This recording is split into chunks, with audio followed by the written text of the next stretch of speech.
میرا نام ڈاکٹر آصف خان ہے۔ میں جامعہ پشاور کے رئیس الجامعہ کی بطور فرائض انجام دے رہا ہوں۔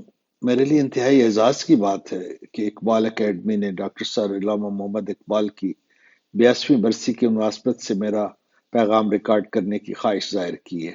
ویسے تو اقبال کے فلسفیانہ افکار نے لاکھوں مسلمانوں میں ایک ولولہ پیدا کیا کہ وہ اٹھیں اور اپنے معاشرے کو بہتر بنانے کی تگ و دو کریں، لیکن میں اس موقع پر مناسب سمجھتا ہوں کہ میں علامہ اقبال کی نوجوانوں سے محبت کا پہلو اجاگر کروں اور خصوصی طور پر ان کی صوبہ سرحد یعنی موجودہ خیبر پختونخوا میں تعلیم کے فروغ کی حقیقی خواہش کا ذکر کروں۔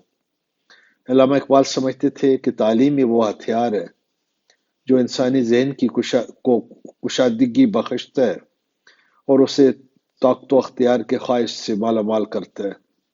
اقبال کا نوجوانوں کے لیے پیغام یہ ہے کہ خود مختاری کا راز اپنی ذات اور باطن میں پوشیدہ صلاحیتوں پر پختہ ایمان ہے۔ اقبال جب نوجوانوں کی بات کرتے تھے تو صوبہ سرحد کے نوجوان یقینی طور پر ان کے ذہن میں سر فہرست رہے۔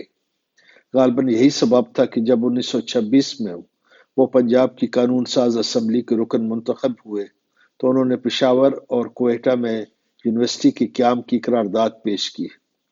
چنانچہ 1948 میں قائد اعظم محمد علی جناح اسلامیہ کالج پشاور تشریف لائے تو انہوں نے پشاور یونیورسٹی کے قیام کا اعلان کیا، جس کا افتتاح 2 سال بعد 1950 میں قائد ملت لیاقت علی خان نے کیا۔